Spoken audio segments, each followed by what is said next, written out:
aquí en Santiago, eh, a nombre de la Escuela Latinoamericana de Estudios del Desarrollo, el ADES. Les damos la más cordial bienvenida a las y los estudiantes de esta escuela.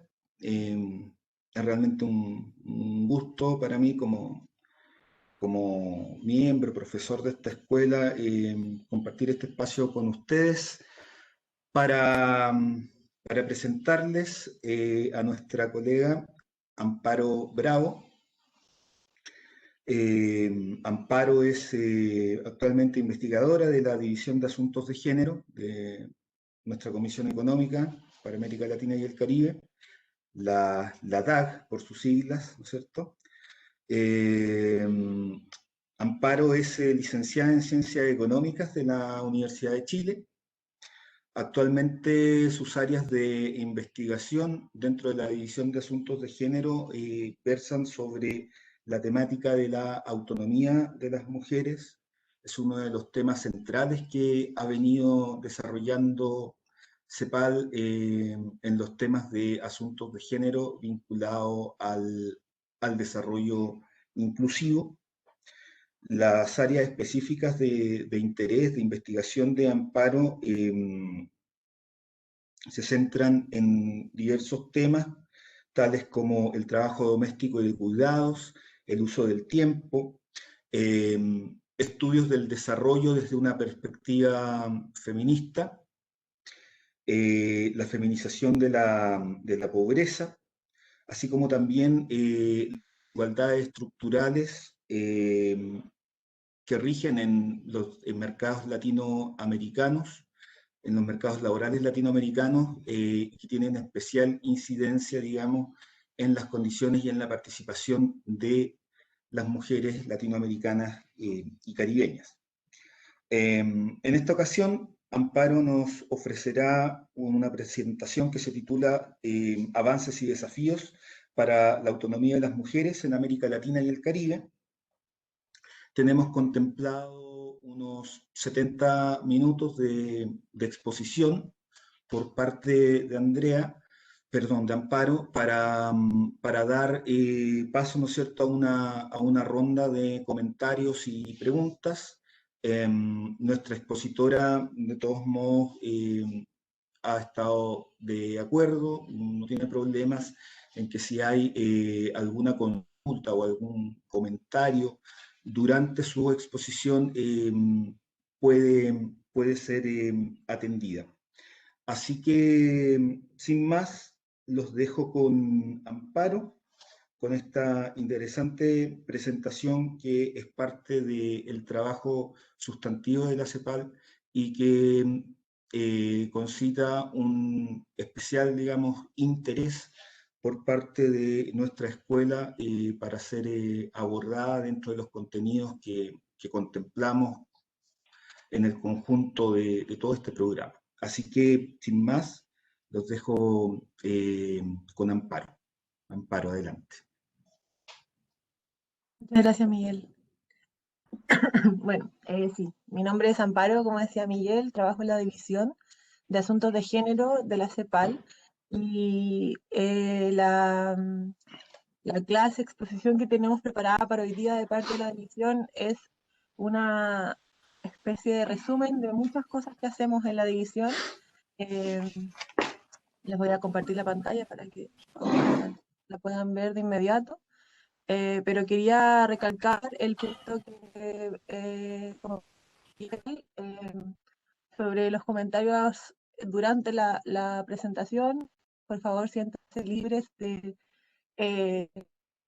brindar opinión, de hacer preguntas a lo largo de la presentación para que podamos hacer de esto un diálogo más allá de las limitancias de la plataforma digital. Me gustaría escucharles y saber más o menos lo que van pensando a lo largo de la presentación. Como les contaba, esta presentación es una suma de muchas cosas para tratar de abarcar de la mejor manera el trabajo que hacemos en la división. Para eso, en primer lugar, voy a tratar de hacer una revisión conceptual de la economía feminista, cómo el marco en el que se sitúa actualmente gran parte del desarrollo de contenidos, de datos de la división, para visibilizar y lograr comprender las desigualdades estructurales de género en América Latina y el Caribe. En eso nos vamos a quedar un rato para revisar algunos conceptos importantes para luego entender de mejor manera los siguientes puntos que tengo pensado mostrarles. En segundo lugar, vamos a hablar de la Agenda Regional de Género como esta como un historial de acuerdos y de trabajo entre los gobiernos, en específico de los mecanismos de adelanto de las mujeres, que son las altas de los ministerios de la mujer o de los servicios de la mujer en cada país de la región, en torno a las políticas públicas que se han desarrollado en los últimos 40 años en materia de derechos y autonomía de las mujeres. En tercer lugar, les voy a mostrar datos e indicadores fuertes que en la división usamos para visibilizar los principales nudos estructurales de la desigualdad de género y todo esto contextualizado en la crisis social, económica que genera la pandemia. Y en cuarto lugar, les voy a dejar plataformas para que puedan seguir explorando el trabajo de la DAC y que nos puedan seguir conociendo en el futuro. Entonces, en primer lugar, como les comentaba, la economía feminista nos da hoy un marco muy útil para entender las desigualdades de género estructurales en América Latina, porque nos brinda muchos aportes nuevos a cómo podemos estudiar la economía y en primer lugar nos permite abrir los límites de lo que entendemos por economía. Eso significa que nos permite cuestionar, por ejemplo, conceptos como el trabajo, conceptos como la crisis, también lo que vamos a entender como producción, todo eso han sido fruto y razón de debate de larga data en los debates económicos de la economía política. La economía feminista viene a aportar con cuestionar cuál es la raíz que entendemos, por ejemplo, como por trabajo o por, como les decía, producción, y brinda nuevos elementos basados en concepciones de respeto al medio ambiente, de respeto a los cuerpos, también incorporando la noción de género, y en eso uno de los otros aportes más importantes de la economía feminista también es que nos deja a la luz que la economía no es género neutral, que todas las decisiones políticas, los indicadores que generamos los indicadores socioeconómicos tienen un componente o un sesgo de género según cuáles sean los datos que vamos a visibilizar, según cuáles son las decisiones de información que queremos mostrar, y eso es súper importante para el trabajo de la división, y a lo largo de los indicadores que les voy a mostrar en la tercera parte, voy a tratar de ir reflejando cuáles son los sesgos que existen en las mediciones tradicionales, por ejemplo, de pobreza, de empleo, que hoy día, gracias a la información y también al trabajo fuerte que ha realizado la división con las oficinas nacionales de estadística a lo largo de la región, podemos empezar a ver de mejor manera y a comprender cuáles son los fenómenos que estaban detrás de algunas de información que antes no podíamos ver. Entonces, para irnos de lleno a revisar algunos conceptos. Como les comentaba, uno de los principales, perdón, ahí hay un error de tipeo, uno de los principales conceptos que se cuestiona desde la economía feminista es la idea que se tiene del trabajo. Eh, Hasta hace no tanto tiempo, la concepción que se tenía del trabajo era la idea del trabajo productivo, entre comillas, el trabajo asalariado, el trabajo que sucedía en el espacio del mercado, ¿cierto? El trabajo visible. Y para profundizar en esta idea, que para la economía feminista está sesgada, se aborda el concepto de la división sexual del trabajo, que no nace de la economía feminista, pero es un concepto muy útil para entender de mejor manera el concepto de trabajo y cómo la sociedad se ha organizado y se ha reproducido a lo largo del tiempo gracias a la división sexual del trabajo. ¿Qué hablamos cuando hablamos de división sexual del trabajo? En primer lugar, hablamos de un reparto sistémico de los trabajos. Eso significa que hay estructuras socioeconómicas, políticas que indican cuál va a ser la distribución de quién hace qué cosa en la sociedad. Eso cruzado con la variable sexo, ¿cierto? El sexo funciona como criterio clave para la repartición de esos trabajos. Ahí podríamos discutir si es que el sexo, si es el género, y podríamos meter en una discusión muy larga sobre de dónde nace y por qué sucede la división sexual del trabajo, pero no es la razón de esta sesión. Entonces, el sexo funciona como criterio clave para la repartición. Mujeres y hombres van a recibir por mandato social diferentes labores para realizar en su vida, y eso se complementa con que la valoración de los trabajos que hacen hombres y mujeres es diferenciada según a qué sexo o género estén asociados.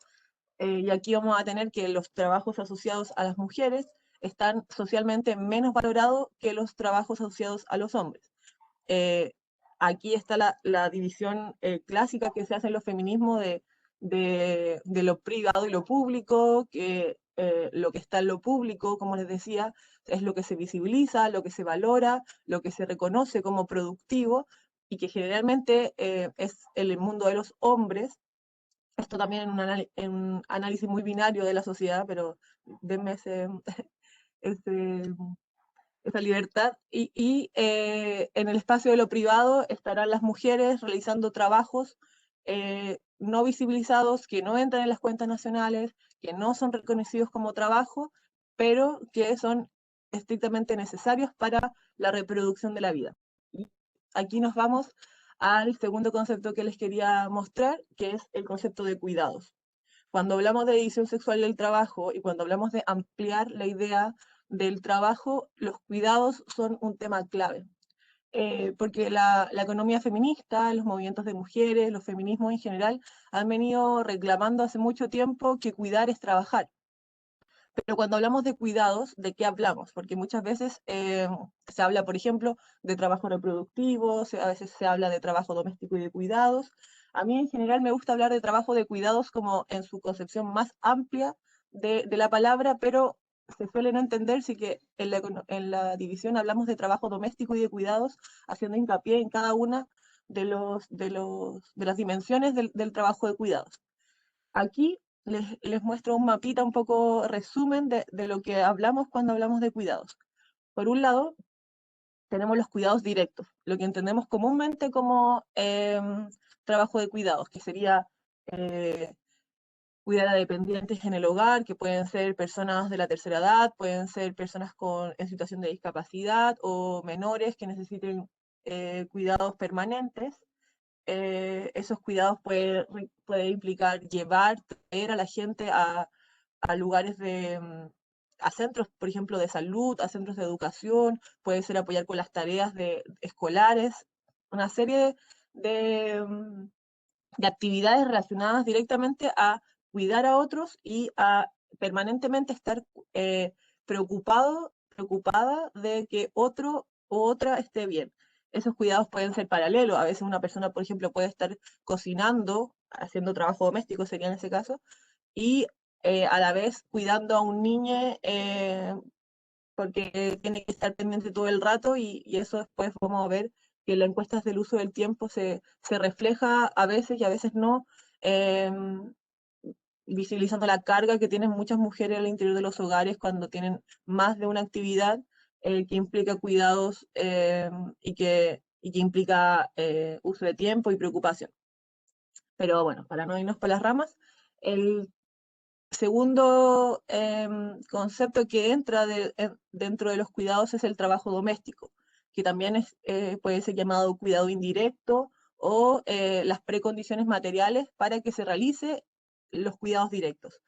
Esos cuidados indirectos implican lavar, cocinar, lavar ropa, lavar loza, limpiar la casa, cuidar de las plantas. Ahí también entra, según la categorización de uso del tiempo, el cuidado de las mascotas, entra una serie de labores que implican mucho trabajo, mucho tiempo, muchas veces fuerza, fuerza pesada, o sea, trabajo que implica fuerza, y son todas actividades necesarias para que luego los cuidados directos se puedan realizar de manera óptima, ¿cierto? Uno no puede cuidar, no puede bañar a un niño en un baño completamente sucio, por ejemplo. Y eso necesita de actividades previas que se llaman trabajo doméstico y que generalmente es no remunerado y que eh, generalmente sucede a los hombres.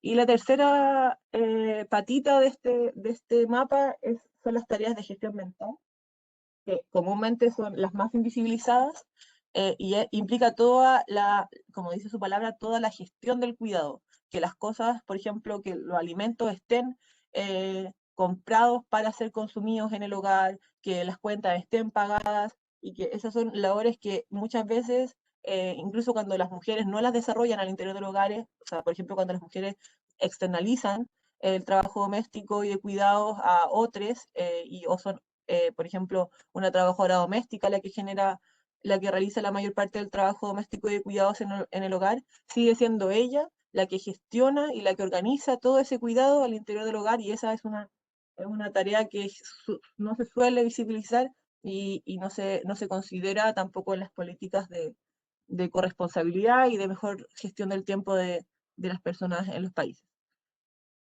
Los cuidados tienen bidimensión, tiene una dimensión personal, es decir, que cada persona necesita ser cuidada en algún momento de su vida, es inherente a la vida el cuidado. Los mamíferos, y en específico, no podemos sobrevivir sin cuidados, y en ese sentido cada uno tiene el derecho a ser cuidado, a cuidar y a autocuidarse a lo largo de su vida. También acá podríamos agregar el derecho a no cuidar a veces. O sea, hay tiempos en la vida que los humanos podrían, y las mujeres en específico, podrían reclamar su derecho a no cuidar y hacer otras cosas. Y en segundo lugar está la dimensión sistémica. El cuidado es necesario, es estrictamente necesario para la reproducción social. Sin él, la sociedad no podría reproducirse, como bien dice la reproducción social, y sostiene el resto de la economía. Es un agregado muy importante por el que aboga la economía feminista, al decir que el cuidado, la economía del cuidado, es el sostén del resto de todas las actividades económicas, y eso lo vamos a ir viendo a lo largo de la presentación de manera más clara a través de algunos datos y también de algunos mensajes que desde la división hemos empezado a instalar. El tercer concepto que les quería mostrar es la organización social del cuidado, y aquí se mezcla un poco lo que veníamos hablando en términos de la importancia del cuidado para la reproducción social. El concepto de organización social del cuidado trata de relevar, valga la redundancia, la relevancia del trabajo de cuidados no remunerados en el funcionamiento del sistema económico, y trata de entender cómo se organiza socialmente este cuidado para la reproducción de las personas. Entonces se hace un trabajo de esquematizar el cuidado a través del concepto de organización social del cuidado, y en específico a través del diamante del cuidado, que trata de reflejar cómo de manera interrelacionada diferentes agentes de la sociedad en el cuidado. Entonces en el diamante del cuidado vamos a tener al mercado, a las familias y a las comunidades. Sin embargo, y por eso esa área roja atrás de las familias y las comunidades, no tenemos una distribución equitativa entre estos cuatro agentes. En general, las mujeres dentro de las familias y dentro de las comunidades son quienes cargan con la mayor parte del cuidado de la sociedad.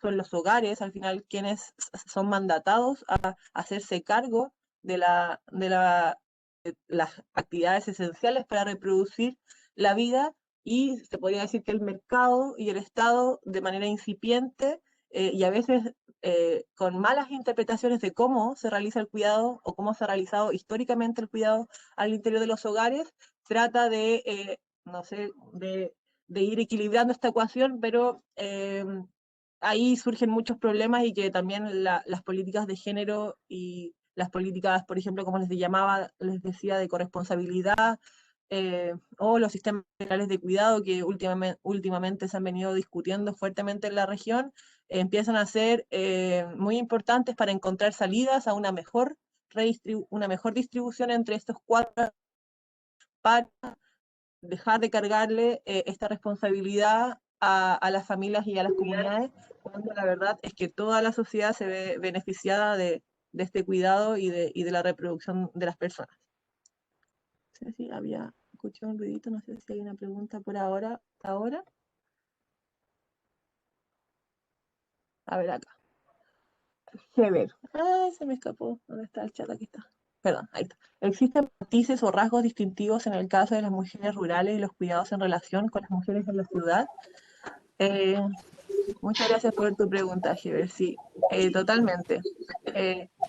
Acá, bueno, un poco más adelante vamos a ver el concepto de la interseccionalidad, que es un concepto muy importante para los estudios feministas y de género en general, porque cuando hablamos de mujeres no hablamos de una mujer. Tampoco cuando hablamos de pobreza, tampoco hablamos de una situación de pobreza. Las categorías de los vectores de discriminación que promueven relaciones de desigualdad, por ejemplo, el género, la raza, la clase, eh, la ruralidad, la condición migrante, son condiciones que se entrecruzan entre ellas y que para el feminismo ha sido muy importante recalcarlas y reconocerlas en su diversidad. Cuando una mujer, por ejemplo, rural, eh, responde a una encuesta de uso del tiempo que podría ayudar a visibilizar cuál es la carga de cuidados que tiene esa mujer en la zona, o sea, en su vida rural, es muy diferente a las cosas que va a responder una mujer en la ciudad. Y para eso, por ejemplo, las encuestas que se hacen del uso del tiempo en la región han empezado a incorporar esta idea de que el trabajo doméstico, por ejemplo, en la ruralidad, es muy diferente. A veces implica cuando no es lo mismo cocinar una olla no sé, cualquier cosa, de fideos, cuando tú tienes un gas conectado a una cocina y puedes prenderlo, versus tener que ir a buscar la leña, hacer el fuego, buscar cualquier sea el combustible que va a usar para cocinar, eso implica mucho más tiempo, por ejemplo, para hacer un plato de comida.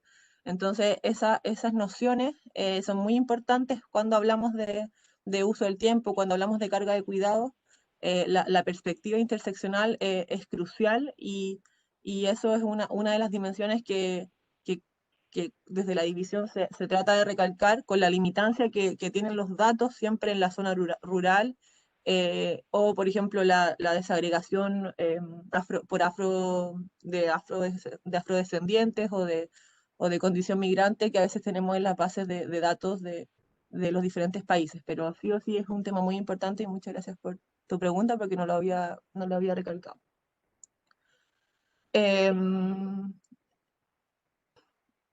Entonces, otro tema que también nace de este desarrollo conceptual que estábamos teniendo con respecto a los cuidados es el concepto de la economía del cuidado.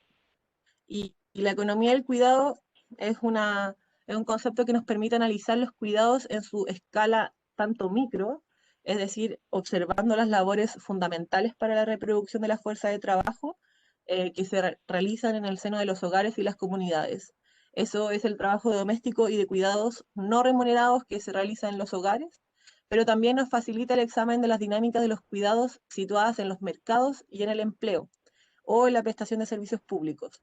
Y eso es una riqueza que tiene la economía del cuidado porque también nos permite observar los sectores del empleo que realizan cuidados y que en general o sea, y que son remunerados, están en el empleo y que son sectores que en general están feminizados, suelen estar precarizados por las condiciones laborales que enfrentan también hoy día con la pandemia toman una especial relevancia cuando hablamos de sectores de la salud, que se habla que las mujeres están en la primera línea de respuesta ante la pandemia al ser el 73% de la población ocupada en este sector.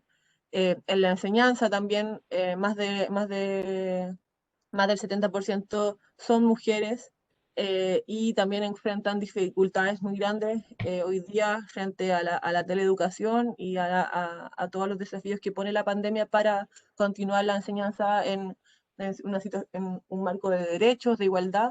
Y por último, los trabajos domésticos remunerados, que acá entran todas las trabajadoras de casa particular o trabajadoras domésticas. En los diferentes países se le llama diferente, pero son las mujeres que trabajan, bueno, mujeres y hombres, pero en un 90% son mujeres que trabajan de manera remunerada al interior de los hogares, cuando los hogares son empleadores de personas para que realicen trabajo de cuidados y trabajo doméstico. Y eso es la economía del cuidado. Es como todo eso engloba la economía del cuidado, tanto la esfera remunerada como la esfera no remunerada. Y bueno, con esos conceptos que son un resumen de todos los conceptos que hay en la economía feminista y que si les interesa el tema, yo les dejo muy invitadas a que puedan revisarlos. Cuando hablaba, por ejemplo, del concepto de la crisis al principio, la economía feminista, sobre todo las latinas y las latinas de Europa y las latinoamericanas, hablan mucho del concepto de crisis, muy interesante para ampliar el marco conceptual de las economías heterodoxas. Si es que quieren más bibliografías o les interesa este tema, les dejo muy invitadas a escribirme o a preguntar al final de la clase sobre más bibliografía de estos temas, porque bueno, ahora para esta sesión no tenemos tiempo para abarcarlo todo. Entonces, el segundo punto que les quería comentar era sobre la Agenda Regional de Género. De acá nos vamos al marco de las políticas públicas. La Agenda Regional de Género es una agenda, como lo dice su nombre, de más de 40 años de trabajo en torno a la autonomía y a los derechos de las mujeres para ponerlas en el centro del desarrollo sostenible. Desde 1977, en la conferencia de La Habana, las altas autoridades de los ministerios de la mujer, de los mecanismos de adelanto para las mujeres, se reúnen cada 3 años a discutir y a acordar cuál será la agenda política de los próximos 3 años para la región en términos de las políticas de género o de avance de los derechos de las mujeres. Y aquí les quise resaltar las últimas dos conferencias, la conferencia del 2016 y la conferencia del 2020, que fue en enero del año pasado, justo antes de que iniciara todo lo que desembocó la pandemia. Y en estas conferencias se elaboraron documentos muy importantes para lo que vamos viendo a continuación con respecto a los datos y también a los efectos que ha tenido la pandemia sobre la autonomía de las mujeres en la región. En la conferencia del 2016 se desarrolló un documento de posición llamado Autonomía de las Mujeres e Igualdad en la Agenda de Desarrollo Sostenible, donde vamos a revisar en la siguiente lámina el marco que respecto a las autonomías de las mujeres y lo útil que es ese marco para entender el marco de derechos se necesita, en el que se necesita avanzar para lograr una igualdad sustantiva entre hombres y mujeres en la región, y la estrategia de Montevideo, en la que se definen los nudos estructurales de la desigualdad de género, que también los vamos a ver a continuación, que son las principales barreras que no nos permiten alcanzar esa igualdad sustantiva. Y este año, o sea, el año pasado y más bien, en la 14ª Conferencia Regional sobre la Mujer, se elaboraron también un documento de posición y se acordó el compromiso de Santiago, muy en sintonía con lo que aún no sucedía, pero que en ese sentido se puede considerar un acuerdo muy innovador y previsor de lo que iba a suceder en términos de los escenarios económicos cambiantes que enfrenta tanto la región como el mundo en la última década, y lo importante que es entonces implementar políticas públicas que tengan, como decía acá, como surgía la pregunta de Heber, políticas interseccionales, políticas contracíclicas, que reconozcan la diversidad de mujeres que hay en la región y la importancia de abarcar en la integridad esa diferencia y también de avanzar cada vez más en políticas más vanguardistas sobre cómo nos vamos a hacer cargo del cuidado, de cómo vamos a enfrentar las crisis socioeconómicas, sociales, y también la crisis climática, por ejemplo. Todos esos temas son temas que abarca este compromiso y este documento de posición y que son muy, eh, muy útiles para leer el contexto actual y la crisis permanente en la que nos vemos embarcadas últimamente.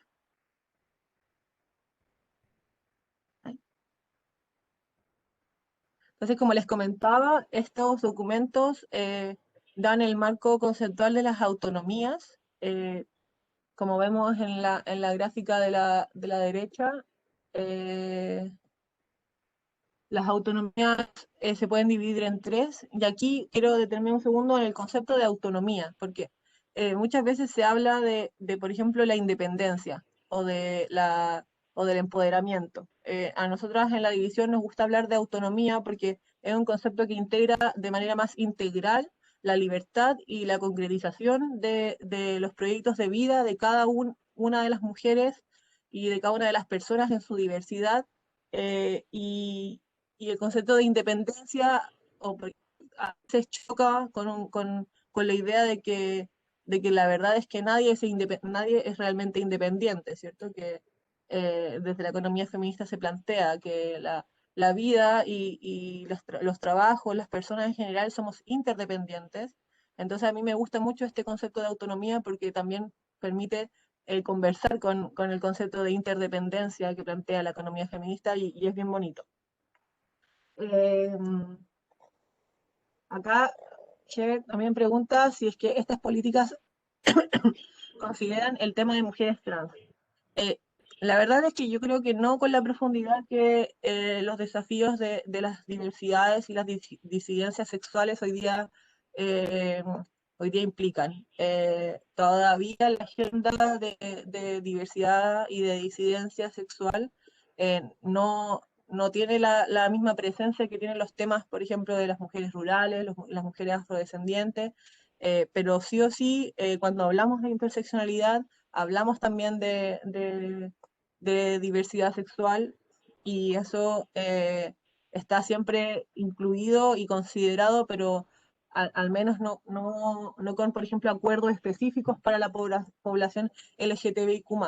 Ahora bien, ahí hay países que sí están marcando agenda vanguardista y muy interesante en torno a la incorporación de los derechos de las mujeres y de todas las personas, las no binarias, las trans, las travestis, les queer, todas las personas de la diversidad, como Argentina, por ejemplo, con el cupo laboral trans, que en el sistema público implementaron un cupo laboral trans que para poder emplear a las personas trans que hasta el día de hoy siguen encontrando tremendas barreras para poder incorporarse al empleo formal y también para incorporarse a todos los espacios de visibilización y donde pudieran lograr una autonomía un poco más profunda.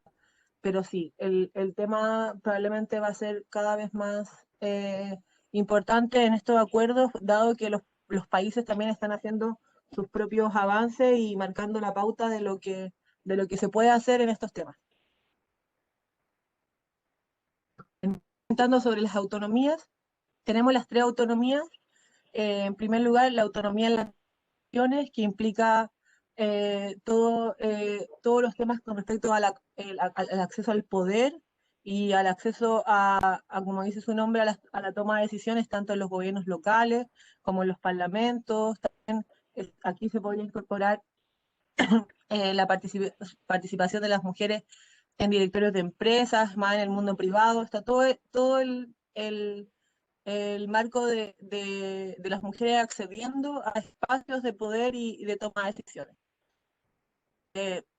En segundo lugar está la autonomía económica, que en esa nos vamos a enfocar principalmente después de esta lámina, porque también es el tema que yo trabajo más profundamente, pero aquí vamos a ver todos los temas de uso del tiempo, de acceso a ingresos propios, de pobreza, de también lo que les hablaba anteriormente, o sea, lo que le comentaba a Miguel, las desigualdades estructurales de los mercados laborales de la región y cómo eso afecta a las mujeres.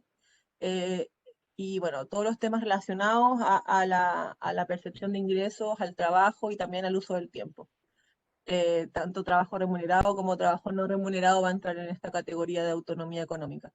Y en tercer lugar, la autonomía física, que acá está fuertemente el derecho a vivir una vida libre de violencia, y aquí vamos a ver todo el trabajo que ha hecho la división en hacer un seguimiento constante del indicador, uno de los indicadores más crudos que nos toca visibilizar, que es el de femicidios o muerte por razones de género, que es un tema muy crítico en la región y que todavía vemos altas tasas de violencia que terminan en situaciones fatales para muchas mujeres, y eso también entra en autonomía física. Ahí podemos ver también los temas de derechos sexuales y reproductivos, de matrimonio infantil, de embarazo adolescente. Todos esos temas están en la categoría de autonomía física.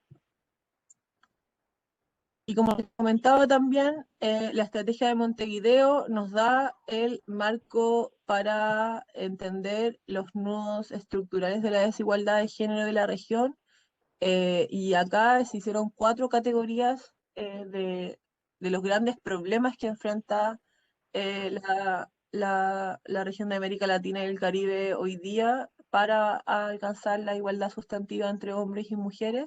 2 de los nudos están muy relacionados a la autonomía económica, un nudo está relacionado a la autonomía física y otro nudo a la autonomía en la toma de decisiones. El primero es la desigualdad socioeconómica y la persistencia de la pobreza en el marco de un crecimiento excluyente. El segundo es la división sexual del trabajo y la injusta organización social del cuidado. Esos dos están relacionados a la autonomía económica. El tercero son los patrones culturales patriarcales, discriminatorios y violentos, y el predominio de la cultura del privilegio, que está relacionado mucho a la autonomía física. Y en cuarto lugar, la concentración del poder y las relaciones de jerarquía en el ámbito público, que está muy relacionado a la autonomía en la toma de decisiones. Estos nudos estructurales son uno de los marcos conceptuales más importantes que tenemos en la división y el que regula muchas veces nuestra producción de indicadores. Por eso, en esta tercera sección, les quería mostrar datos que visibilizan estos nudos, categorizados entonces en estas cuatro áreas, y también contextualizados en la situación que vivimos frente a la pandemia provocada por el COVID-19. Entonces, desde la división, todo este año, ¿alguien tiene una pregunta? También diga un poquito rápido, si es que alguien me quiere interrumpir, prender el micrófono, también no hay ningún problema. Estoy tratando de leer el chat y de ver sus cámaras a quien tienen, pero bueno. Ya saben, quien quiera hacer una pregunta, por favor, siéntase libre de hacerlo. Entonces, como les decía, la pandemia del COVID-19 profundiza los nudos estructurales de la desigualdad de género y limita la autonomía de las mujeres. Si es que ya teníamos situaciones críticas con respecto a la distribución de los tiempos, al acceso de las mujeres a ingresos propios, a la feminización de la pobreza, a los patrones culturales que muchas veces vemos expresados en estadísticas muy crudas, como les decía, de feminicidios, o todavía tenemos mucha concentración del poder, donde las mujeres no acceden a las decisiones que se toman tanto en los territorios como a nivel central en los gobiernos. la crisis viene a bofetear todo este trabajo y a profundizar toda esta crisis permanente en la que se situaban las mujeres de la región. Eh, con el aumento de la pobreza, por ejemplo, con la pérdida de ingresos que tienen las mujeres, que están más concentradas en la informalidad y en las pequeñas empresas. Las mujeres están sobre representadas en los sectores de mayor riesgo, como vamos a ver, sobre representadas en la respuesta a la salud, o sea, la respuesta a la pandemia a través del sector de salud. Tienen una fuerte carga de cuidados en los hogares que con la crisis, el cierre de escuelas, se profundiza y aumenta la carga. Tenemos una mayor exposición de las mujeres a las situaciones de violencia, al tener que convivir constantemente con sus agresores, producto de las medidas de aislamiento preventivo que se implementaron en la mayor parte de los países de la región. Y también tenemos una participación minoritaria de las mujeres en la toma de decisiones frente a la pandemia, que implica que muchas veces estas decisiones no tengan perspectiva de género, no consideren las diferentes dificultades que enfrentan las mujeres ante la pandemia. Entonces, vamos a ir viendo algunos datos. En primer lugar, la participación laboral, que es uno de los temas importantes para observar el nudo de desigualdad socioeconómica y de pobreza. El empleo muchas veces es la forma de lograr la autonomía económica o de percibir ingresos propios para muchas mujeres, y la baja participación laboral que hoy día sigue caracterizando a la región, producto de la pandemia, se vio muy afectada. Se dice que hay un retroceso de casi 10 años en la participación laboral, que venía creciendo, pero estaba aún estancada en el 50% de las mujeres en edad de trabajar. Y ahí tenemos datos preocupantes.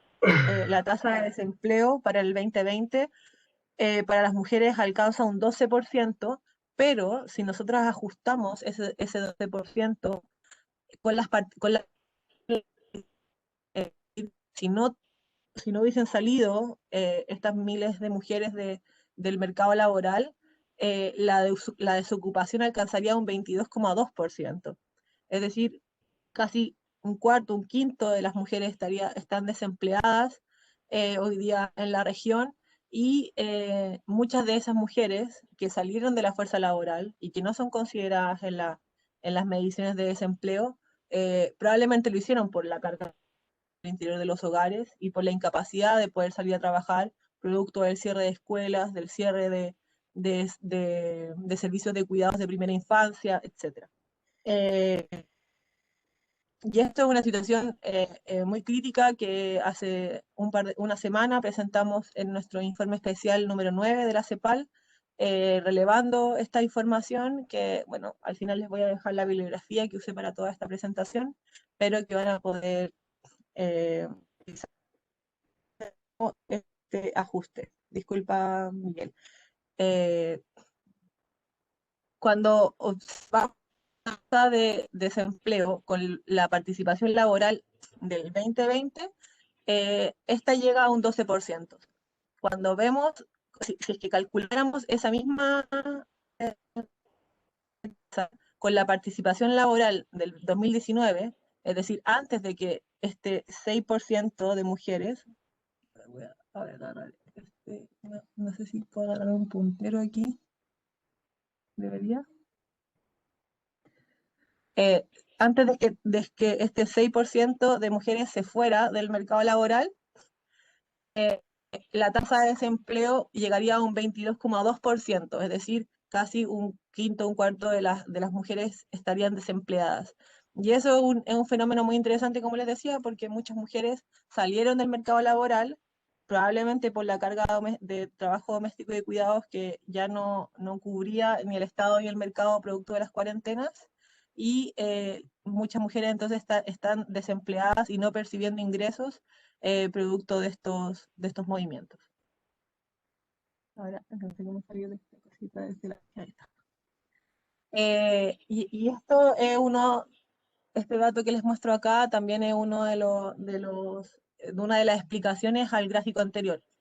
el 57% de las mujeres estaban ocupadas en sectores de alto riesgo económico antes de la crisis, y la pérdida de empleos frente a la pandemia amenaza fuertemente su autonomía económica cuando consideramos que las mujeres están empleadas en sectores con condiciones laborales precarias. Por ejemplo, en el comercio, que un 21,6% de las mujeres se emplean en el comercio, solo un 35,8% de ellas está afiliada al sistema de seguridad social, es decir, podríamos usar este dato como un proxy de formalidad, ¿cierto?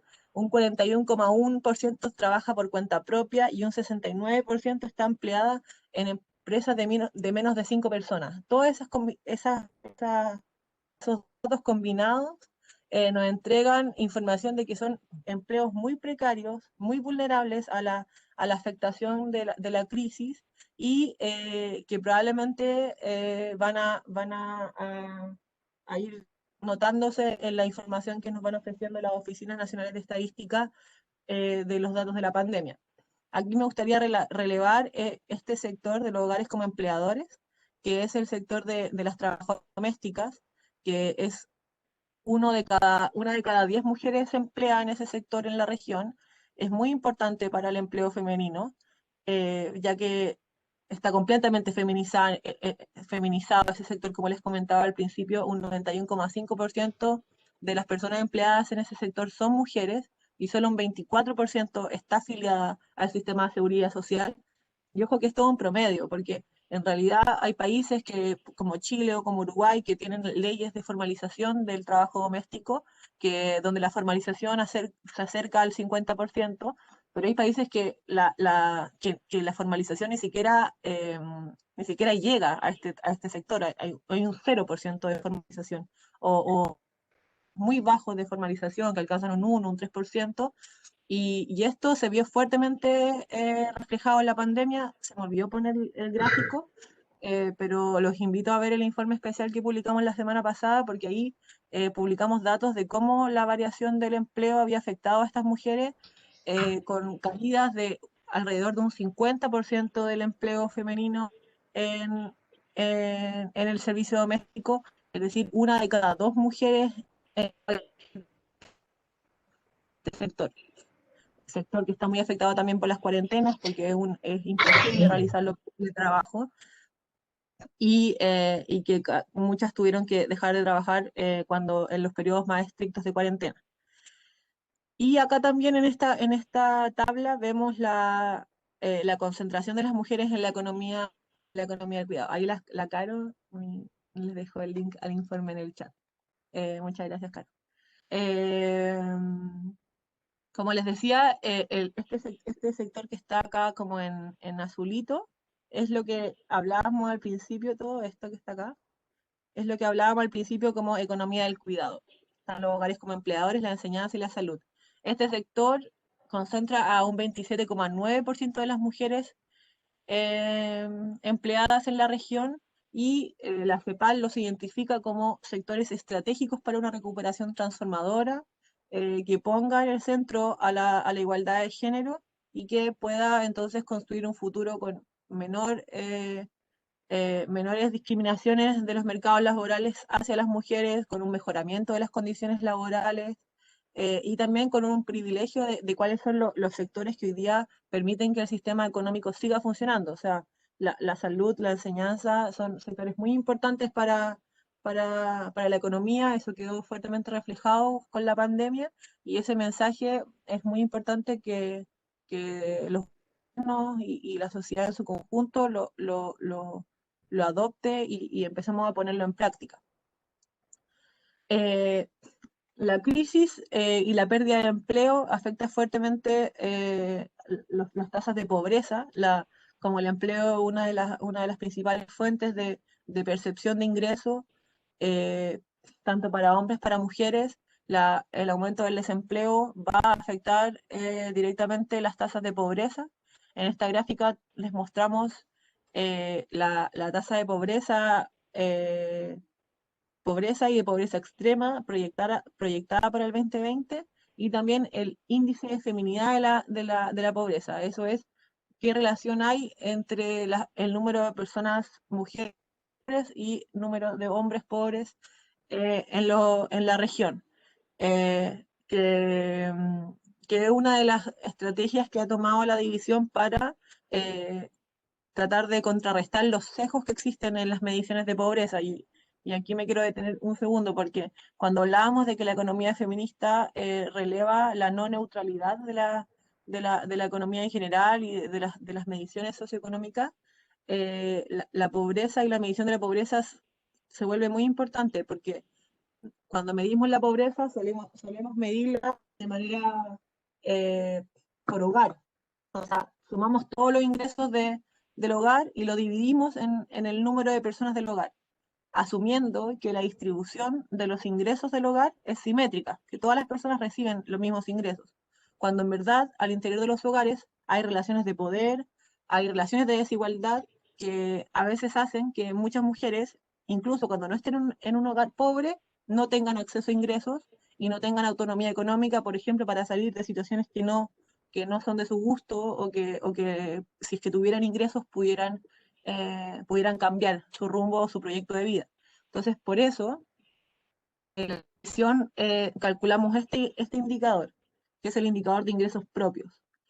Y en él vemos que alrededor de un 25% de las mujeres de la región no tiene acceso a ingresos propios, es decir, una de cada cuatro, y esta situación se reproduce a lo largo de todos los quintiles socioeconómicos. Evidentemente no con la misma preponderancia, pero aún en el quinto quintil, en el quintil más alto de ingresos, seguimos viendo mujeres que no tienen acceso a ingresos propios y que son mujeres que si midiéramos la pobreza de manera individual, entonces serían mujeres pobres en quintiles ricos.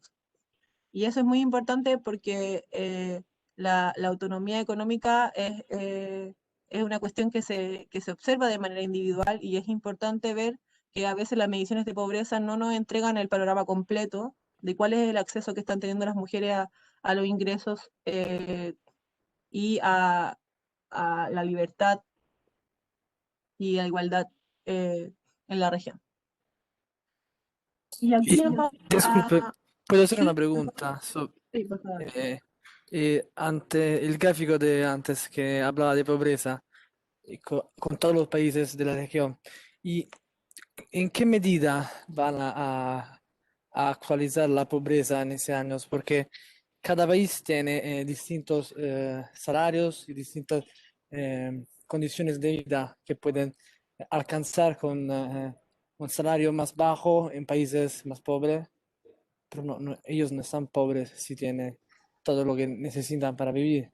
Como, por ejemplo, si vive en una isla y no tiene que vivir con muchas cosas, alcanza a comprarte la comida y tener lo que quieres. Pero si vive en una ciudad metropolitana un poco más grande, tiene que Claro. pagar el auto y todo eso. Entonces, ¿qué entiende por pobreza en esos países que son tan distintos en la Sí, región?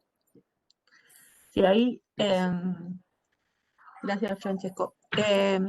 Las mediciones de pobreza, bueno, yo no soy experta en mediciones de pobreza de la CEPAL, eso yo no lo hago en la CEPAL, yo tomo las líneas de pobreza ya construidas, pero algo conozco de cómo se construyen y las líneas de pobreza se construyen por país y se construye una línea de pobreza rural y una línea de pobreza urbana.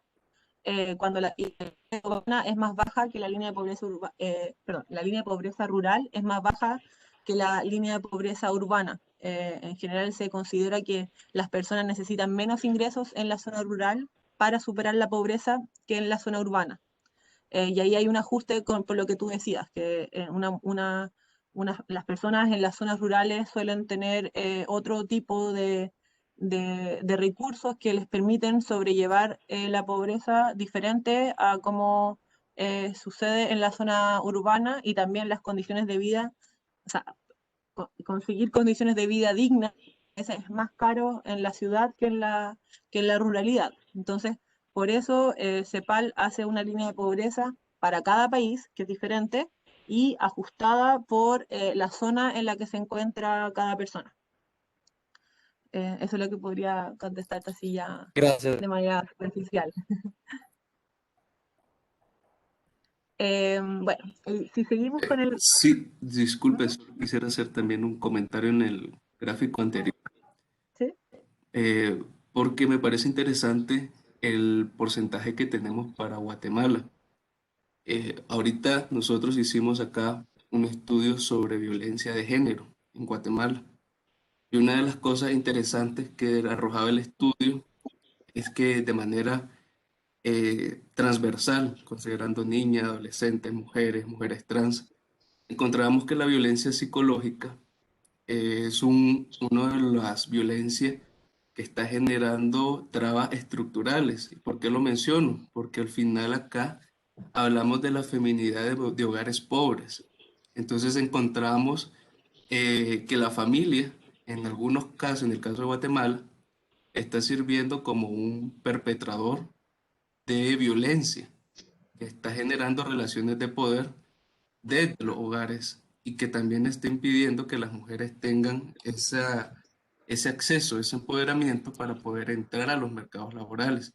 Y lo menciono que realmente el problema de género, ¿verdad?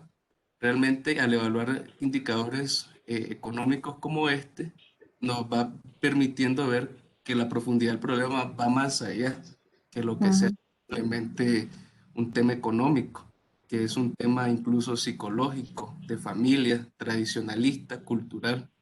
Entonces, sí me pareció interesante el dato de Guatemala por esas características que hemos identificado para este país en específico. Sí, totalmente. Gracias por tu comentario, porque eso es claro, eso es justamente lo que hablamos en la división cuando tratamos de hacer una conexión con estos diferentes nudos estructurales de la desigualdad.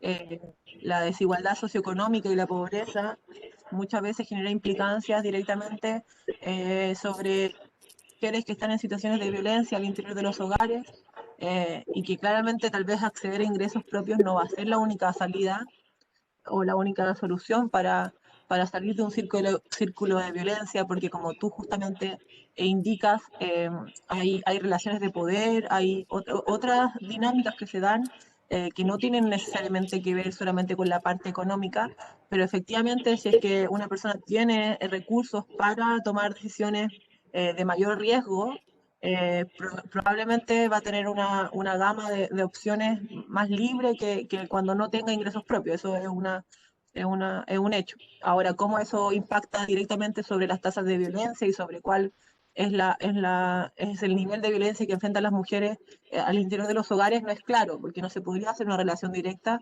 y ahí hay que tener mucho cuidado con cómo se hacen esas relaciones, pero sí, es un tema súper importante de observar de manera multidimensional y de poder ver que al interior de los hogares hay relaciones de poder y que estos patrones culturales y dinámicas de la cultura del privilegio suceden tanto fuera como dentro de los hogares.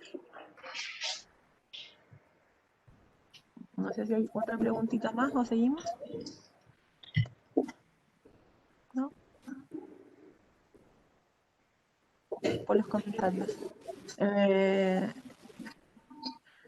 Bueno, entonces aquí me paso al segundo nudo, que es la división sexual del trabajo y la injusta organización social del cuidado. Y aquí tenemos datos sobre uso del tiempo, que para mí es una de las cosas más ricas que últimamente hemos podido relevar en la región, gracias al trabajo que hace la división como Secretaría Técnica muchas veces del levantamiento de estas encuestas en cada uno de los países. Y con esa información podemos hacer seguimiento del indicador de objetivo del desarrollo sostenible 5.41, que es el de proporción de tiempo dedicado a que ser domésticos y cuidados no remunerados según sexo. Y bueno, y acá no está por tipo de trabajo, pero también está por tipo de trabajo, ¿no?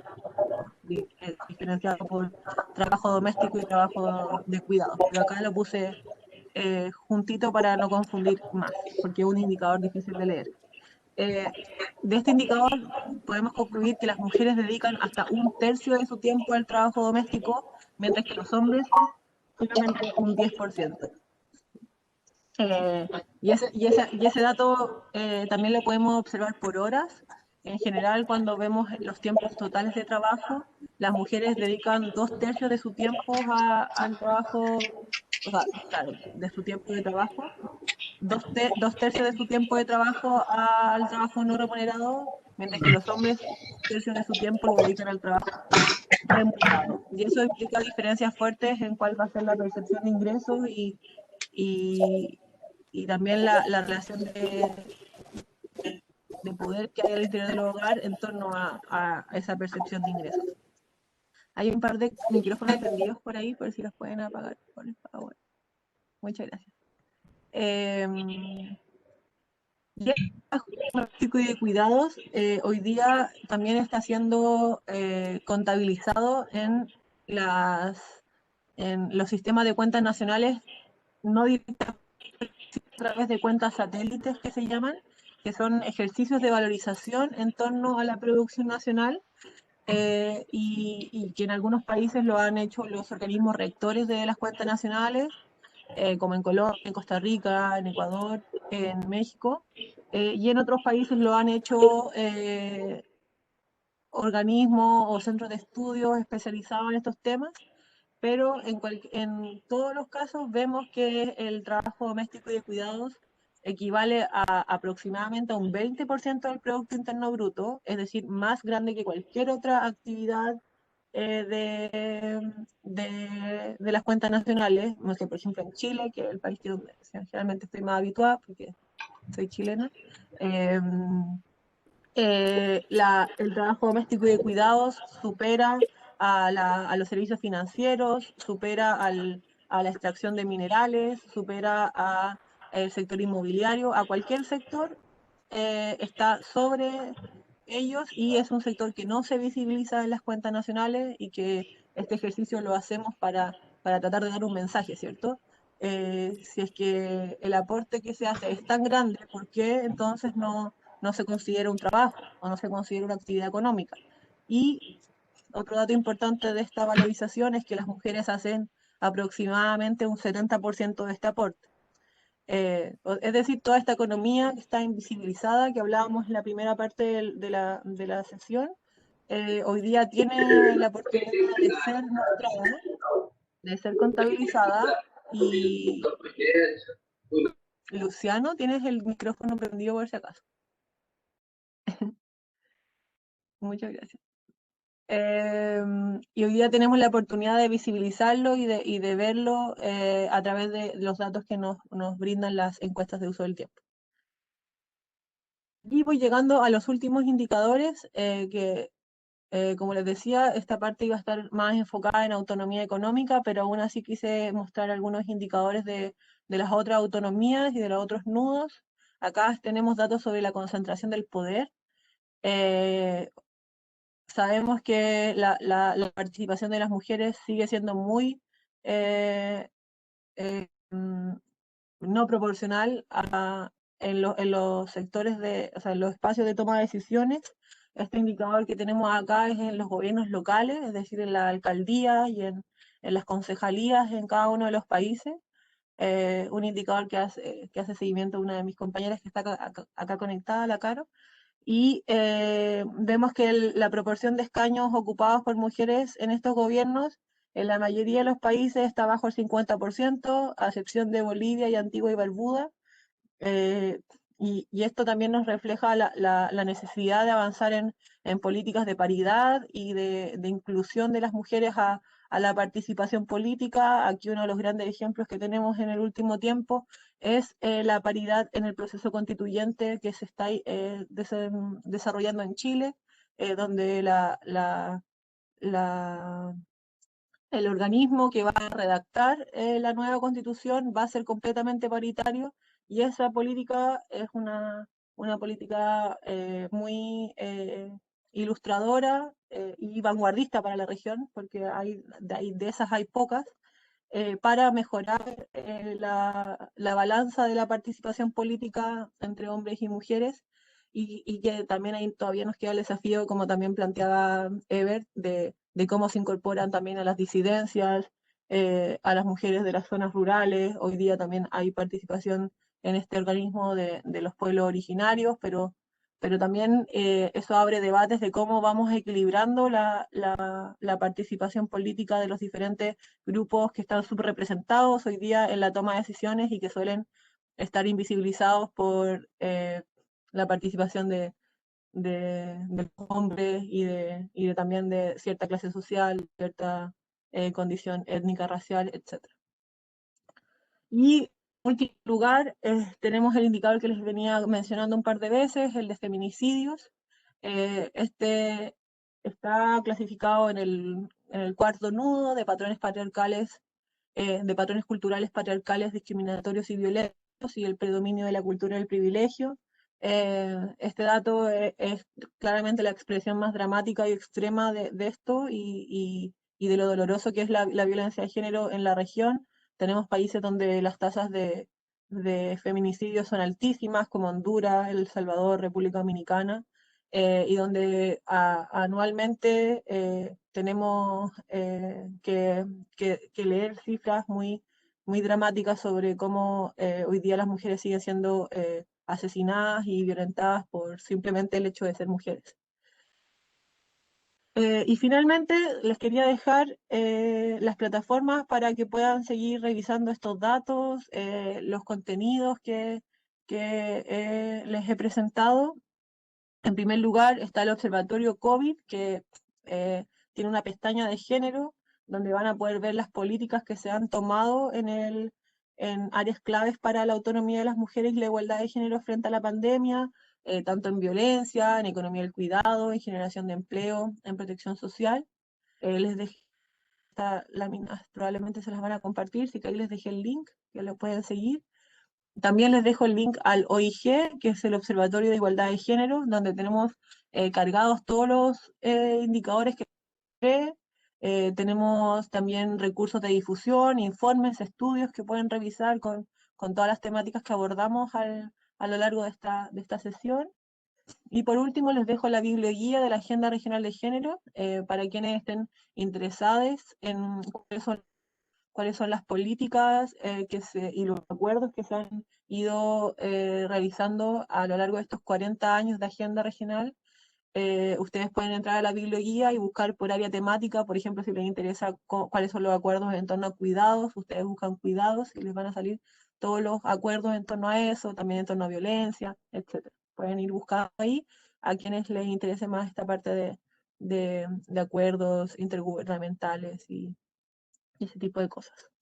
Y finalmente les dejo las referencias. Gran parte de estas publicaciones son publicaciones de este año en el contexto del COVID, y las 3 primeras que están aquí son de la conferencia regional que sucedió en enero del año pasado y que pueden revisar también si es que les interesa. Muchas gracias a todos por haberme escuchado.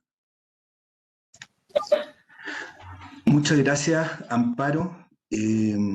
Ha sido realmente una presentación muy completa, muy fluida, que releva un tema que es de la mayor relevancia, yo diría, para las problemáticas del desarrollo en general.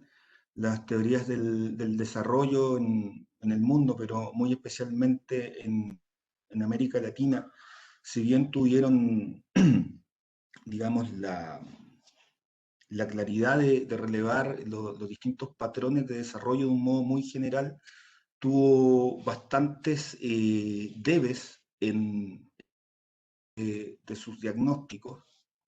Y es así como en los años 70 lentamente, ¿no es cierto?, se fueron incorporando a las agendas de desarrollo, especialmente en la CEPAL.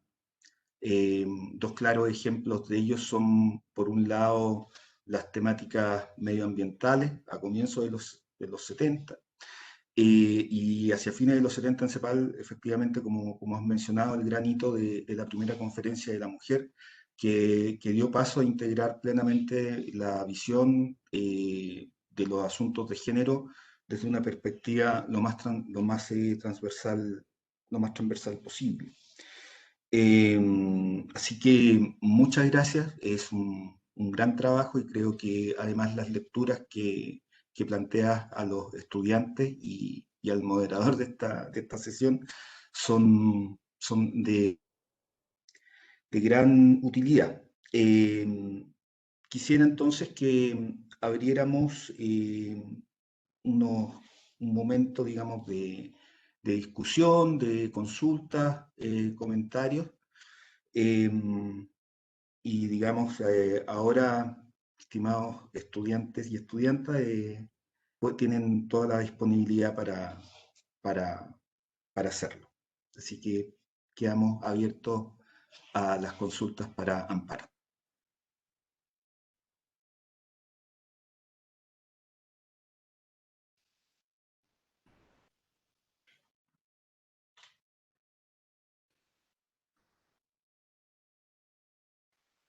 Con confianza, ¿eh?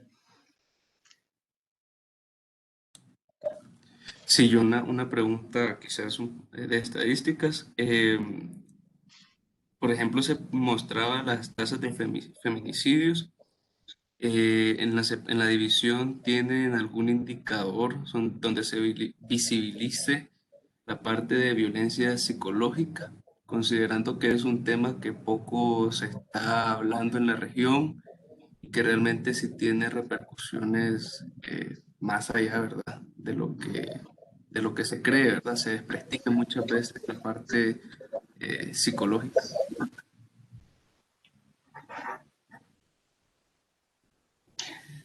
Está también la pregunta de Felipe Orsolín: ¿qué opciones de política pública serían más efectivas para una mayor igualdad de género? ¿La literatura diverge o converge en este sentido? ¿La teoría de la CEPAL tiende a considerar la especificidad histórica y cultural como importante en los análisis? ¿Esto también es válido para estudios de género? Tenemos para empezar esas dos consultas. Y aprovecho de agregar la de Ever que hizo a lo largo de la sesión, que no respondí de si existen indicadores de la proporción de mujeres trabajadoras por sector económico. Sí, existen indicadores de eso. Nosotros con la DAC hacemos el cálculo a 21 ramas de actividad económica, y vamos calculando cuál es la proporción de mujeres por cada uno de esos sectores. Los que les mostramos, por ejemplo, en la tabla, ahí mostrábamos la proporción de mujeres en el sector de hogares, de educación, de enseñanza, comercio, turismo y manufactura, pero ese mismo dato lo tenemos calculado para todos los sectores. No sé si está publicado en algún informe, pero de seguro si es que haces un search de CEPAL, por ahí vas a encontrar alguna presentación donde lo hayamos publicado. No recuerdo ahora si lo tenemos publicado en algún informe tipo indicador. Pero si no, igual puedes ir a CEPALStat y hay información desagregada por sexo para los sectores, pero agrupados en sectores más grandes de la actividad económica, no a 21 categorías. Sobre tu otra pregunta, indicadores sistematizados y estandarizados para la región sobre violencias, no tenemos. Tenemos la tasa de feminicidios, es una de los indicadores más difíciles que tenemos para calcular por la diferencia en la legislación que hay a lo largo de los países de la región, y es un esfuerzo tremendo sacar solamente ese indicador. En términos de violencia psicológica o otros tipos de violencia que no impliquen violencia física o fatal, porque el femicidio no solamente es violencia física, sino que es con un final fatal. No hay, pero sí hay encuestas. Algunos países tienen encuestas. Ahora sí, rápido, recuerdo que Bolivia tiene una encuesta de violencias que preguntan sobre otros tipos de violencia, y creo que violencia psicológica está incluido. Es una encuesta no muy nueva, pero estoy segura que Bolivia tiene. También hay otro país de América Latina que ahora no recuerdo, que también levantó una encuesta más integral sobre violencias, pero es algo que se está explorando en muchos países, también a raíz del fortalecimiento de los mecanismos para el adelanto de las mujeres, que cada vez tienen mayor recursos y mayor voz en la toma de decisiones, y este tipo de encuestas necesitan de decisión política y de recursos, y eso está cada vez avanzando más. Sobre la pregunta de Felipe, no te sabría responder cuál es la opción directa de políticas más efectivas para la mayor igualdad de género. Creo que una de las riquezas del feminismo es su diversidad y su constante diálogo, y no las respuestas como tan determinísticas, ¿cierto? O tan seguras. Yo creo que una de las principales salidas más efectivas para la mayor igualdad de género es el diálogo y la mayor participación de mujeres en espacios de decisión, de mujeres de diversidades, de las mujeres desde su perspectiva más interseccional, también, como decíamos, las mujeres rurales, las mujeres migrantes. Creo que la opción más efectiva para la mayor igualdad de género es la integración de la diversidad de mujeres a la decisión de política pública, y yo creo que eso sería como mi respuesta para esa primera pregunta. Ahora, sobre la teoría de la CEPAL y la especificidad histórica y cultural como importante en los análisis. Totalmente. Hoy día los análisis que hacemos de ATAC son muy diferentes a los que se hacían hace 10 años, justamente por la evolución que ha tenido los estudios de género y también la participación de mujeres en decisiones políticas que nos permiten mayor, mayores espacios de acción para hacer análisis. Por ejemplo, hoy día se está pensando en el desarrollo de sistemas integrales de cuidado, y se supone como una política central para avanzar hacia el desarrollo sostenible, cuestión que hace 10 años no pensábamos, y que pensábamos en no sé, la creación del acceso a métodos anticonceptivos, por ejemplo, o el acceso de las mujeres al trabajo, al empleo. O sea, son problemas que algunos se mantienen, otros se han ido desatando de manera más, como ha habido una evolución, y justamente los análisis de la CEPAL se van contextualizando, y estos 40 años de Agenda Regional de Género que les presentaba en las láminas son reflejo de eso. O sea, tú puedes ir viendo a través de los acuerdos y los compromisos que van haciendo los países, una evolución en cómo se han, o sea, en cómo van cambiando las perspectivas de las políticas, y muy en línea con la evolución que están teniendo los movimientos feministas en la región. Por ejemplo, hoy día el debate sobre los derechos sexuales y reproductivos, que Argentina muy fuertemente tuvo los últimos años, y que terminó con la legislación sobre la interrupción voluntaria del embarazo en cualquier causal. También va generando agenda, y va presionando la agenda que van teniendo los otros gobiernos de la región, y la DAC siempre muy pendiente de esos avances, va observando y va tratando de hacer análisis tanto estructurales como contingentes a esa evolución. Les voy a dejar mi correo acá en el chat para que puedan mandarme cualquier tipo de preguntas.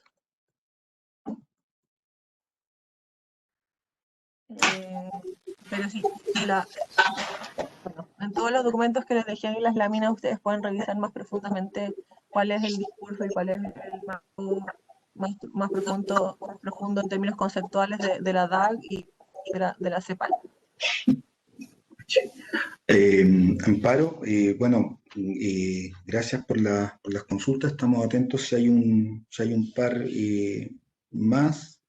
Yo, aprovechando esta instancia, digamos, prestado atención a cosas que expusiste, me surgen algunas pequeñas dudas o comentarios al respecto. O sea, en primer lugar, cuando partes en una de las primeras láminas haciendo como una definición, una caracterización,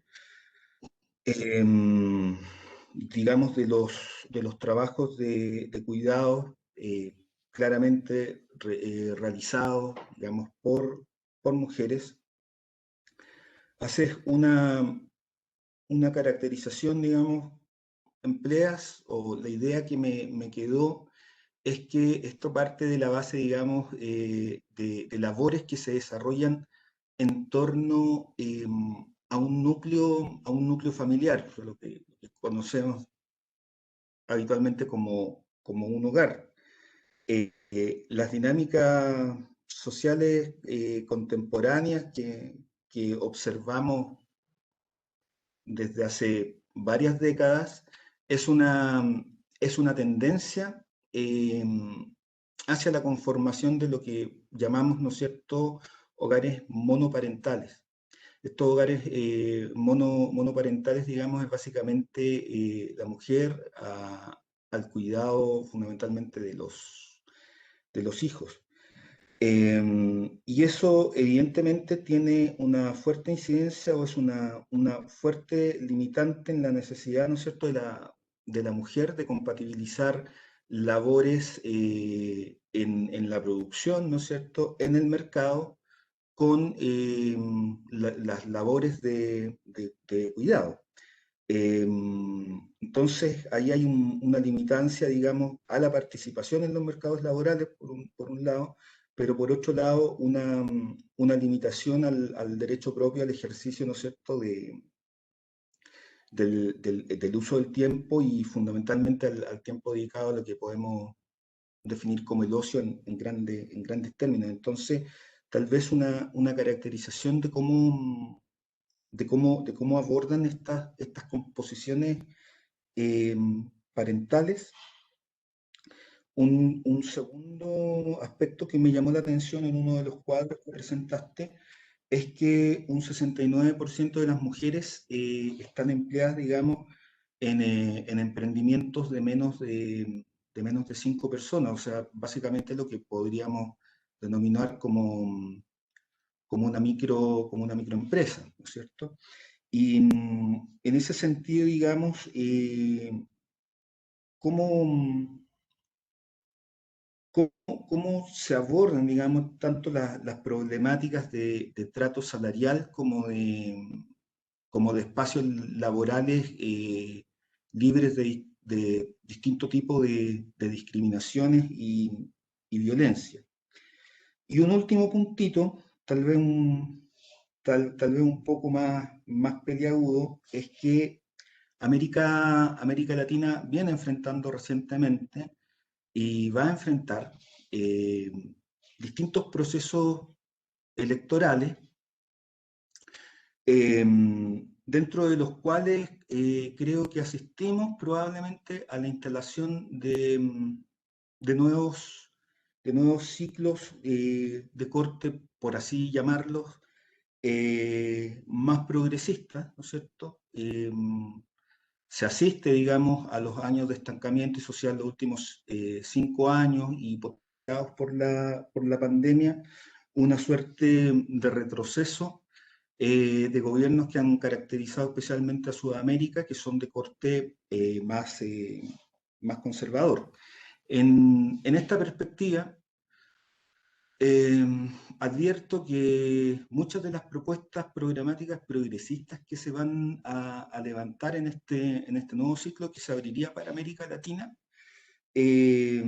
van a integrar fuertemente, por el peso de los movimientos sociales que han levantado las mujeres en la región, la perspectiva feminista, la perspectiva de género. En este sentido, digamos, ¿cómo, muy incipientemente, sé que es una pregunta compleja, pero cómo abordarías, digamos, la necesidad de implantar abiertamente una política muy decidida de remuneración, un micrófono abierto, de remuneración, digamos, de los trabajos, de cuidado, una política, digamos, que al menos incluya dos cosas, digamos, el reconocimiento y la remuneración de estos trabajos por ley, porque finalmente tienen un impacto en cerrar fuertes brechas de desigualdad que se juegan en mercados laborales y que pegan, digamos, a la extracción del valor del trabajo no reconocido de la mujer.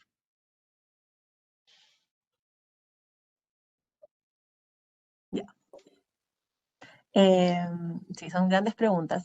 Las dos primeras voy a tratar de abordarlas más o menos rápido para poder enfocarnos en la tercera, que para mí es la más interesante. La primera sobre la monoparentalidad y los cambios en las estructuras familiares, que yo creo que si bien también o sea, lo que comenta es cierto, que hay un tránsito hacia la monoparentalidad, también hay un tránsito hacia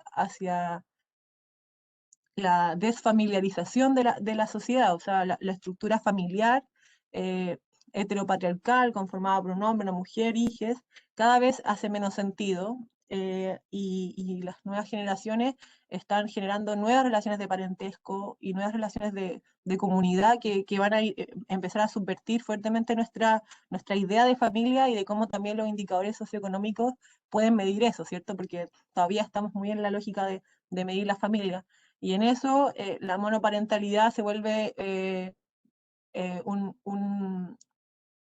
una característica muy importante e interesante, porque, claro, vemos una gran proporción de mujeres en hogares monoparentales, como jefas de hogar, entre comillas, que no nos gusta mucho ese concepto, pero como perceptoras de ingresos o ingresos fundamentales del hogar en esos hogares monoparentales.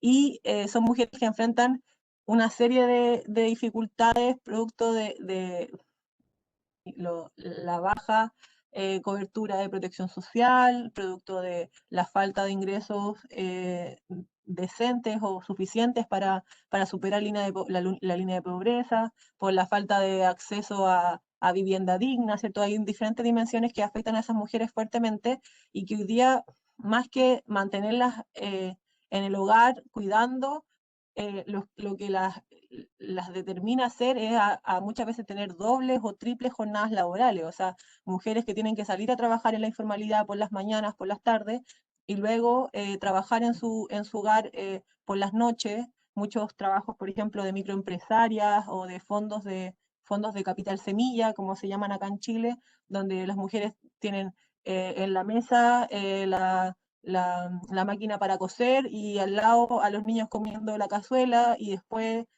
tienen que limpiar eso y se pasan toda la noche embolsando las cosas que hacen para venderla al otro día en la mañana en la feria y así. Y es una jornada extenuante que no deja ni un tiempo al ocio, como tú hablabas del uso del tiempo, y que claramente deja a una gran parte de las mujeres en situaciones críticas de salud mental y de extenuación. Como decía Ever, ahí la violencia psicológica también no solamente la implementan las personas al interior de los hogares, sino que el propio sistema que exige que las mujeres estén funcionales y que puedan sostener eh, la vida al interior de estos hogares.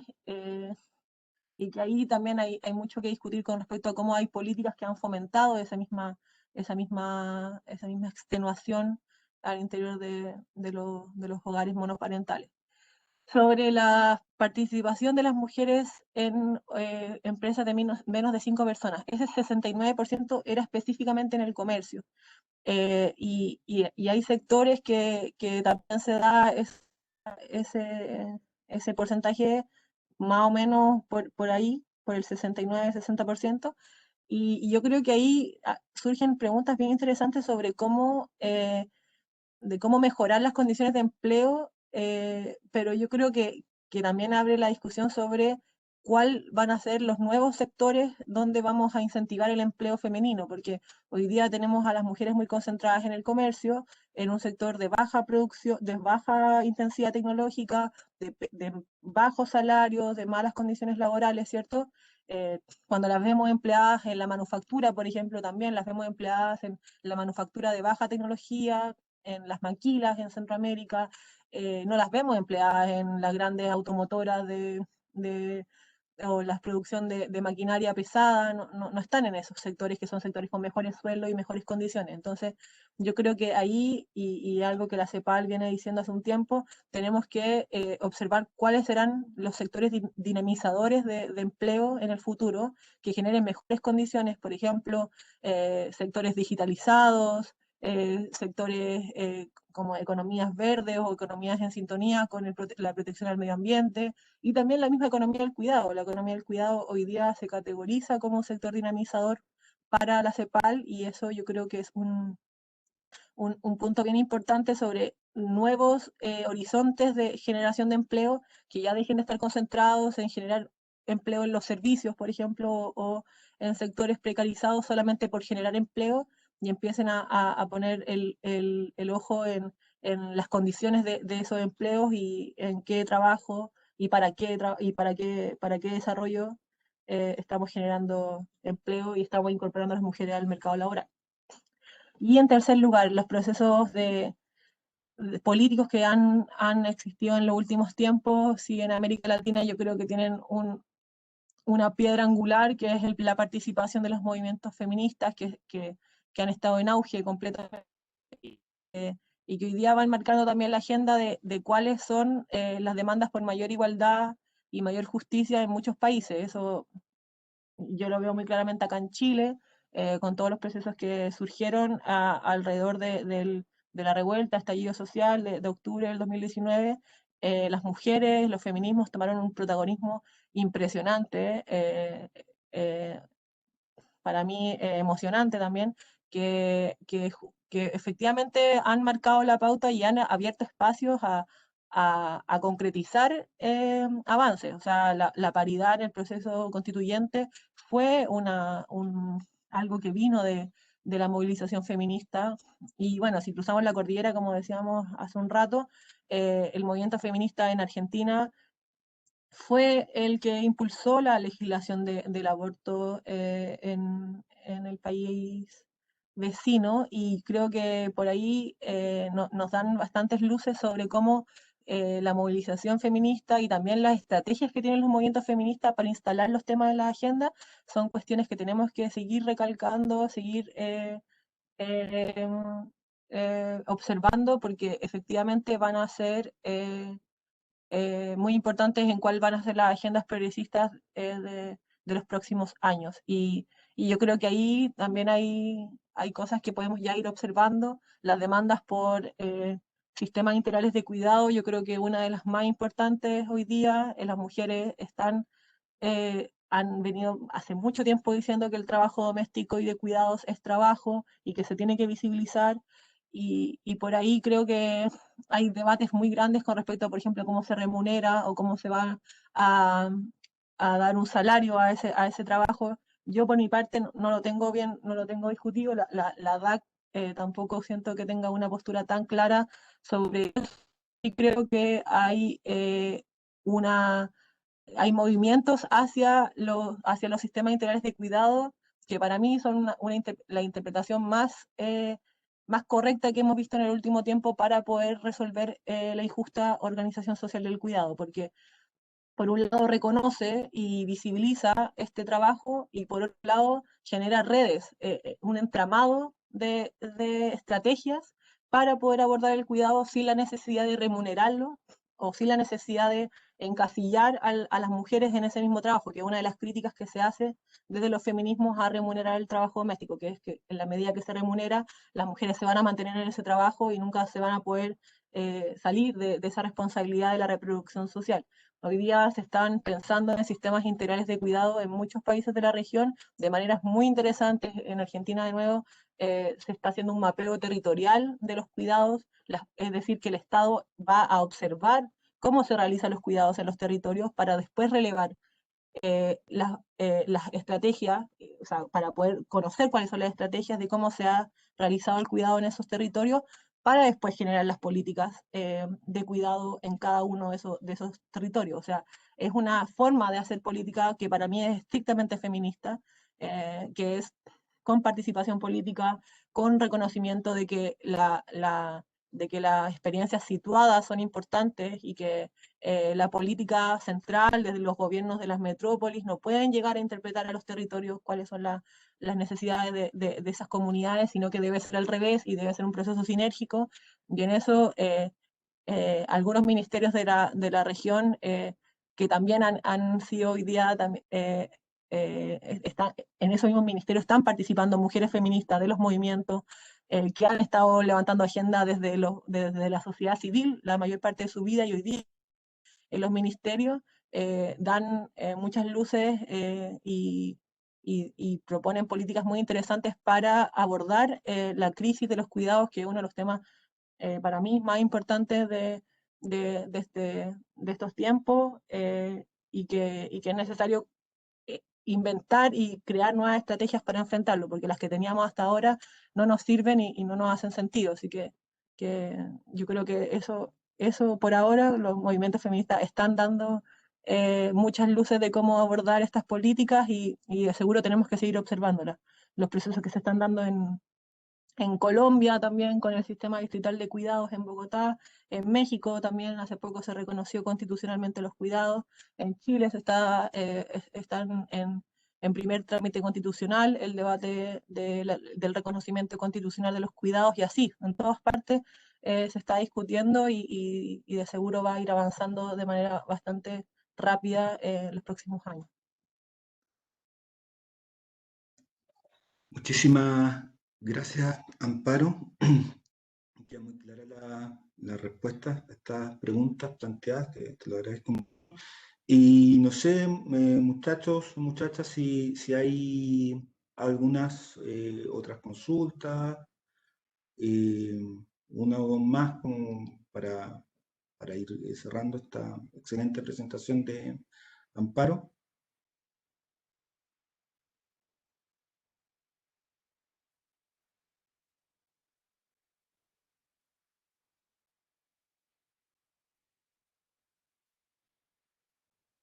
Bueno, en ese sentido creo que hemos tenido, como dije recién, una muy completa presentación, muy abarcadora.